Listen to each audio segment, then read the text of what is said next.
પાટણમાં પશુપાલકોની દાદાગીરી જોવા મળી રહી છે। રખડતા ઢોર દાદાગીરી કરી છોડાવી ગયા। પાલિકા કર્મીઓએ પકડેલા ઢોર છોડાવી ગયા તો ઘર્ષણ કરીને પકડેલા પશુઓ છોડાવી ગયા। પાલિકાના ઢોર ડબ્બાના કર્મચારીઓ દ્વારા રસ્તે રખડતા પશુઓને ઢોર ડબ્બે પૂર્યા હતા। તો પારેવા સર્કલ પાસે નગરપાલિકા હસ્તકની જગ્યામાં 15થી વધુ ગાયોને રાખવામાં આવી હતી।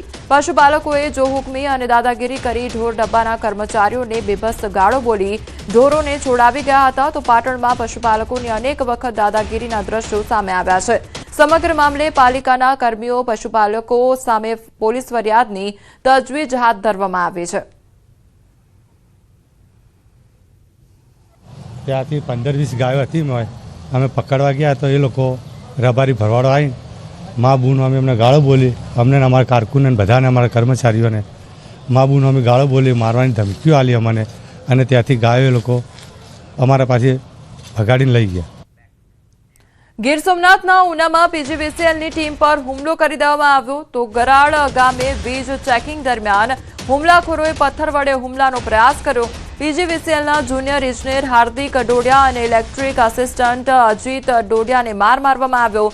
પીજીવીસીએલના કર્મીનો શર્ટ ફાડી માર મારવામાં આવ્યો। પીજીવીસીએલ કર્મીએ 112માં ફોન કરી પોલીસને બોલાવી ઇજાગ્રસ્ત કર્મીને ઉના સરકારી હોસ્પિટલ ખસેડાયા। તો ગરાળ ગામે વીજ પોલ પરથી પસાર થતી લાઇનનું ચેકિંગ કરવા ગયા હતા। હુમલો કરનાર 2 શખ્સ પર ફરજ રૂકાવટની ફરિયાદ નોંધવામાં આવી। 4 શખ્સો દ્વારા આવી અને પાછળથી મારી સાથે ઝપાઝપી કરી અને મોટો પથ્થર ઉપાડી અને મારા માથામાં મારવાની કોશિશ કરી અને તેમાં અથડામણ થયેલ અને મને મારા સાથે રહેલા કર્મચારીના શર્ટ ફાડી નાખેલ અને તેની સાથે પણ ઝપાઝપી કરેલ। મારા સાથેના ઇલેક્ટ્રિકલ આસિસ્ટન્ટને પણ મારવાની કોશિશ કરેલ અને તેની સાથે ઝપાઝપી કરેલ ઢેકાપાટુનો માર મારેલ। જૂનાગઢમાં રખડતા શ્વાનનો આતંક જોવા મળી રહ્યો છે। બાળકી પર શ્વાને હુમલો કર્યો તો શ્વાને બાળકીને બચકા ભર્યા હતા અને ગલીમાંથી પસાર થતી બાળકી ઉપર હુમલો કરી દેવામાં આવ્યો હતો। બાળકીને નીચે પાડી બચકાઓ ભર્યા હતા। જૂનાગઢની વાણંદ સોસાયટીની આ ઘટના સામે આવી છે। સમગ્ર ઘટનાના સીસીટીવી ફૂટેજ પણ સામે આવ્યા છે તો સ્થાનિકોએ બાળકીને બચાવી લીધી હતી।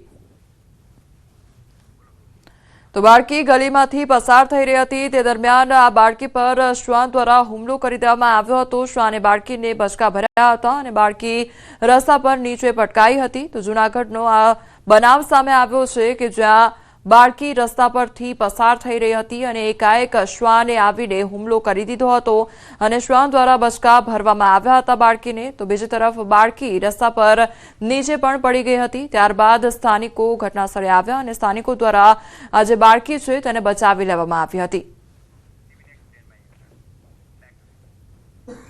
ડાકોરમાં જર્જરિત મકાનની દિવાલ ધરાશાયી થવાનો મામલો સામે આવ્યો છે। દુર્ઘટનામાં એક શ્રમિકનું મોત નીપજ્યું છે તો ડાકોરના ગોપાલપુરા વિસ્તારમાં દુર્ઘટના બની છે। ત્યારે તારાબાઈના બાગ વિસ્તારમાં જર્જરિત મકાન ઉતારવાનું કામ ચાલતું હતું તે દરમિયાન દિવાલ ધરાશાયી થઈ। ધરાશાયી થયેલ દિવાલના કાટમાળ નીચે દટાઈ જતા એકનું મોત થયું। હજુ પણ ગોપાલપુરા વિસ્તારમાં અનેક મકાનો જર્જરિત હાલતમાં જોવા મળી રહ્યા છે।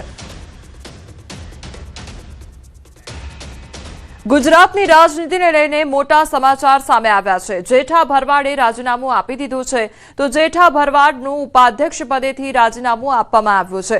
મુખ્યમંત્રી ભૂપેન્દ્રભાઈ પટેલ, પ્રદેશ અધ્યક્ષ જગદીશભાઈ વિશ્વકર્મા અને સંગઠન મંત્રી રત્નાકરજીની ઉપસ્થિતિમાં ગુજરાત વિધાનસભાના અધ્યક્ષના નિવાસસ્થાને રાજીનામું આપવામાં આવ્યું। નાફેડ સહિત સહકારી સંસ્થામાં સમય માટે રાજીનામું આપ્યું। કામના ભારણને લઈને રાજીનામું આપ્યું હોવાની વાત કરી છે। સહકારી આગેવાન તરીકે મધ્ય ગુજરાતમાં જેઠા ભરવાડનું મોટું નામ છે। સહકારી ક્ષેત્રમાં દબદબો જળવાઈ રહે તે હેતુ સાથે રાજીનામું આપવામાં આવ્યું છે। ભાઈ ભરવાડ એ ભારતીય જનતા પાર્ટીના અમારા રાજ્યના સ્વીકૃત નેતા છે એમ કહું છું। એક એવા વર્ગમાંથી આવે અને છતાં જનતાના હૃદયમાં ન માત્ર મધ્ય ગુજરાતના તો મોટા ગજાના નેતા છે જ પણ રાજ્યના મોટા ગજાના નેતા તરીકે એમનું સતત માર્ગદર્શન એ અમને મળતું રહ્યું છે। એમની પાસે સમયની વ્યસ્તતા હોવાના કારણે પાર્ટીને અનેકવાર અગાઉ પણ કહી ચૂક્યા છે। નાફેડના ચેરમેન છે, દિલ્હીમાં પણ એમને સતત અવર જવાનું હોય છે। સહકારી ક્ષેત્રમાં એ બેંક હોય, ડેરી હોય, ભૂતકાળમાં ફેડરેશનમાં પણ એ રહી ચૂક્યા છે. વિધાનસભાના ઉપાધ્યક્ષ પદેથી જેઠા ભરવાડે આજે રાજીનામું આપ્યું છે. તે આપણી સાથે છે, તેમની સાથે વાત કરીશું. કોઈ સમાચાર નહીં, કોઈ વાત નહીં, ડાયરેક્ટ રાજીનામું અને બ્રેકિંગ ચલાવવા પડી રહ્યા છે. આવું કારણ શું કે એકાએક રાજીનામું આપવું પડ્યું? રાજીનામું આપવાનું કારણ છે સ્વેચ્છાએ મેં આપ્યું છે. મારી ભારતીય જનતા પાર્ટીના એક કાર્યકર્તા તરીકેની મારી ફરજ છે અને ભારતીય જનતા પાર્ટીએ મને જે અત્યાર સુધી આપ્યું છે એ મારા માટે બહુ મોટું છે. 2 ટર્મ સુધી મને ડેપ્યુટી સ્પીકર તરીકે રિપીટ કર્યો, એ પણ અત્યાર સુધી ગુજરાતના ઇતિહાસમાં પ્રથમ બનાવ છે. અને જે પાર્ટીમાં હું 6 ટર્મથી ધારાસભ્ય છું, કોઈ પણ વાદ વિવાદ વગર મેં 6 ટર્મથી ધારાસભ્ય તરીકે પણ કામ કર્યું છે, ડેપ્યુટી સ્પીકર તરીકે કામ કર્યું છે, નીમાબેન આચાર્ય હતા એમની સાથે પણ કામ કર્યું છે, શંકરભાઈ સાથે કામ કર્યું છે. એટલે મારે એમની સાથે પણ કોઈ વાદ વિવાદ નથી થયો કે કોઈ વ્યક્તિ સાથે, કોઈ પાર્ટી સાથે કે કોઈ અધિકારી સાથે કોઈ પણ પ્રકારના વાદ વિવાદ સિવાય સંપૂર્ણ રીતે સ્વસ્થ દિલથી, મનથી વિચારીને માનનીય મુખ્યમંત્રી, પ્રદેશ પ્રમુખ, અમારા સંગઠન મંત્રી બધાની સાથે ચર્ચા કરીને પછી મેં નિર્ણય લીધો છે. મંત્રીમંડળનું વિસ્તરણ થયું ત્યારે પણ એવું હતું કે ઉપાધ્યક્ષ પદેથી જેઠાભાઈ રાજીનામું આપશે અને એમને મોટી જવાબદારી પણ મળે, આ પ્રકારની પણ વાત હતી. પરંતુ આ હવે બધું પતી ગયું છે અને રાજીનામું આપ્યું છે. મારું એટલા માટે જ છે કે મારી કોઈ અપેક્ષા જ નથી. મને જ્યારે આપ્યું ત્યારે મેં કોઈ અપેક્ષા વગર મને પાર્ટીએ મારામાં વિશ્વાસ કરીને આપ્યું હતું. ત્યારે બધા જે વાતો કરતા હોય તે પણ હવે તમે બોર્ડ જોશો વિધાનસભાનું તો ડબલ રિપીટ કોઈ નથી મારા સિવાય અત્યાર સુધી. નેક્સ્ટ કોઈ રિપીટ થાય તો વાત જુદી છે, પણ ભારતીય જનતા પાર્ટીએ મને સેકન્ડ ટાઈમ પણ ડેપ્યુટી સ્પીકર તરીકે રિપીટ કર્યો, ધારાસભ્ય તરીકે પણ મને ટિકિટ આપીને ચૂંટાયો. એટલે ભારતીય જનતા પાર્ટી જે કહે એ અમારે કરવાનું હોય.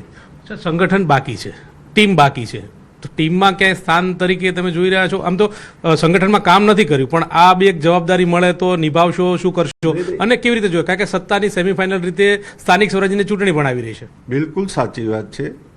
એ પાર્ટીનો વિષય છે, પાર્ટી જે નિર્ણય લેશે એ પાર્ટીનો છે. પણ હું તો આમ તો સંગઠનનો કાર્યકર્તા જ નથી, હું તો કામ કરવાવાળો કાર્યકર્તા છું. એટલે મને જવાની કોઈ ઈચ્છા જ નથી, કોઈ માગણી પણ નથી. પરંતુ પાર્ટીનો જે નિર્ણય હશે શિરોમાન્ય હશે. અન્ય કોઈ બીજી જવાબદારી જોઈ રહ્યા છો ખરા સહકારીમાં? અત્યારમાં એવી કોઈ જવાબદારીનો ભાગ મેં જોયો નથી ને વિચારતો પણ નથી. પણ મને એક જ મારું કામ છે કે પાર્ટી મને જે કામ આપે એ ઈમાનદારીપૂર્વક કામ કરું. મારા મનથી, દિલથી આ એક મારા મગજની અંદર વિચારો છે કે પાર્ટીને જે આપણા પર આટલો વિશ્વાસ મૂક્યો, આટલા વર્ષો સુધી પાર્ટી સાથે કામ કર્યું, કાર્યકર્તાઓ સાથે કામ કર્યું, તો જે બધા કાર્યકર્તાઓ પાર્ટીના આટલા સિનિયર અધિકારીઓ, સિનિયર હોદ્દેદારો મારી સામે 6 ટર્મમાં કેટલા બધા મિનિસ્ટરો બદલાયા, ચીફ મિનિસ્ટરો બદલાયા, તો એ સ્વેચ્છાએ પાર્ટીના આદેશ અનુસાર કે પાર્ટીને લીધે એ બધા સીએમ હોય કે કોઈ પણ હોય તો બધા જયા જ છે, સ્વેચ્છાએ જાય કે પાર્ટીના હુકમના કારણે જાય. તો પાર્ટી જે કહે એ કરવાની માનસિકતા પૂરેપૂરી છે ને એમાં કોઈ પણ સંદેહ વગર મેં રાજીનામું આપ્યું છે, પ્રેમથી આપ્યું છે, સ્વખુશી આપ્યું છે, રાજી ખુશી આપ્યું છે. રાજકોટમાં ભાજપ નેતાના ઘરે ઝડપાયું છે જુગારધામ. ત્યારે ભાવનગરમાં ભાજપ નેતાના ઘરે પોલીસના દરોડા પાડવામાં આવ્યા છે.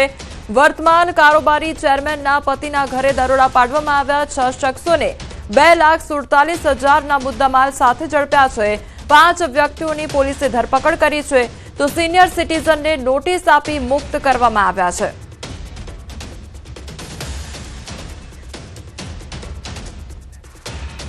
અમદાવાદમાં ગ્રાહકના સ્વાંગમાં જ્વેલર્સમાં ચોરીને અંજામ આપવામાં આવ્યો છે. જમાલપુર દરવાજા વિસ્તારની આ ઘટના સામે આવી છે. ચાંદીનું છત્ર લેવાના બહાને આવી હતી ટોળકી. ચોરીની ઘટના સીસીટીવી કેમેરામાં કેદ થઈ છે. પોલીસ સીસીટીવી આધારે તપાસ શરૂ કરી છે. તો ગ્રાહકના સ્વાંગમાં આજે ટોળકી છે તે આવી હતી અને ચાંદીનું છત્ર લેવાને બહાને તે દુકાનમાં પ્રવેશ કર્યો હતો અને ત્યારબાદ ચોરીને અંજામ આપવામાં આવ્યો હતો. આખી ઘટના સીસીટીવી કેમેરામાં કેદ થઈ છે. તો બીજી તરફ પોલીસ દ્વારા સીસીટીવીના આધારે વધુ તપાસ શરૂ કરવામાં આવી છે.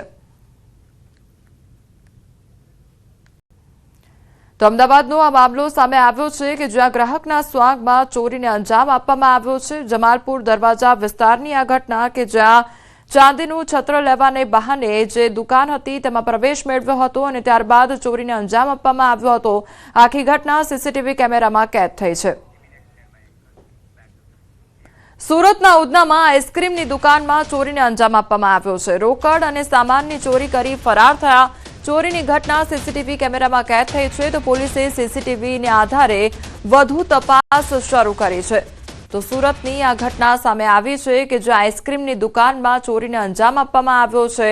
રોકડ અને સામાનની ચોરી કરી જે ચોરો હતા ત્યાંથી ફરાર થયા. તો ચોરીની ઘટના સીસીટીવી કેમેરામાં કેદ થઈ છે. પોલીસે સીસીટીવીને આધારે વધુ તપાસ શરૂ કરી છે.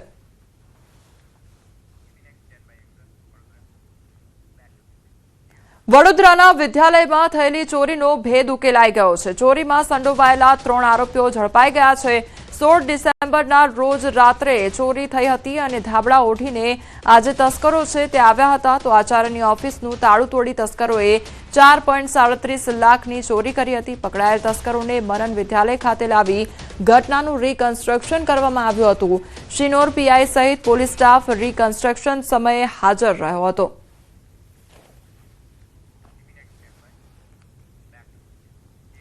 કેટ 2025નું પરિણામ જાહેર થયું છે. અમદાવાદની પ્રશંસા શાહે શહેરમાં ટોપ કર્યું છે અને આઈઆઈએમ કોઝિકોડ દ્વારા કોમન એડમિશન ટેસ્ટ 2025ના પરિણામો જાહેર કરવામાં આવ્યા છે.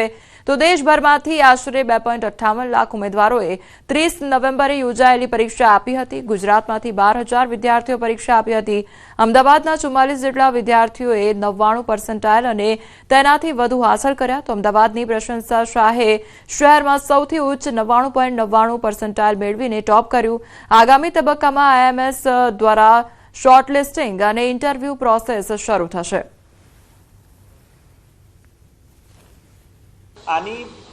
આ પરીક્ષાની મેં પ્રિપરેશન જાન્યુઆરી મહિનામાં શરૂ કરી હતી અને આ પરીક્ષા માટે લગભગ હું રોજના 4 થી 5 કલાકની મહેનત આપી રહ્યો હતો. આ મારી એકલાની મહેનત નથી. આ મારા ટીચર્સ, મારા પેરેન્ટ્સ, આ બધાનો સપોર્ટ મને આખા વર્ષ માટે રહ્યો છે. જીવનમાં કશું પણ સર કરવા માટે હાર્ડવર્ક, મહેનત એ એક જ ઉપાય હોય છે અને રોજ સવારે ઉઠીને એ જ મહેનત, એ જ બધું, એ જ સેમ પ્રોસેસ રોજ કર્યા કરવી અને થાકવું નહીં અને કંટાળવું નહીં, એ જ એક જ મંત્ર હોય છે જીવનમાં સક્સેસ માટેનો. અને કશું પણ અચીવ કરવા માટે એ મહેનત એ એક જ રસ્તો છે. નેક્સ્ટ ગોલ હોય છે કોઈ પણ એસ્પિરન્ટનું કે તમે ઇન્ટરવ્યૂમાં કેવી રીતના શું પ્રિપેર કરો છો. તો મારે પણ એવું છે કે હું ટોપની સારી આઈએમ્સમાં મારું એડમિશન થાય તો એ હિસાબથી હું ઇન્ટરવ્યૂનું પ્રેપ કરી શકું. બહુ આનંદની વાત છે કે આટલા બધા સ્ટુડન્ટનું 99% આવ્યું છે. હવે નેક્સ્ટ સ્ટેપ એ આવવાનું છે કે આઈએમ્સના કોલ કેટલા આવશે, કેટલા વ્યક્તિઓને આવશે. ગયા વર્ષ અમારા લગભગ 400 સ્ટુડન્ટ્સના એક આઈએમ્સના કોલ આવ્યા હતા. આ વખતે રિઝલ્ટ વધુ સારું આવ્યું છે અમારા ઇન્સ્ટિટ્યૂટનું, તો અમે વધારે હોપફુલ છીએ. સુરતમાં નાતાલ પર્વની અનોખી રીતે ઉજવણી કરવામાં આવી. મુગલસરા સીએનઆઈ ચર્ચમાં મોટી સંખ્યામાં ખ્રિસ્તી સમાજના લોકો ઉમટ્યા હતા, જ્યાં તેઓએ પ્રાર્થના કર્યા બાદ એકબીજાને શુભેચ્છા પાઠવી હતી. જો કે બાદમાં અનોખા દ્રશ્યો સર્જાયા હતા. ચર્ચમાં આવેલી મહિલાઓએ પરંપરાગત ગુજરાતી ગરબાની રમઝટ પણ બોલાવી હતી.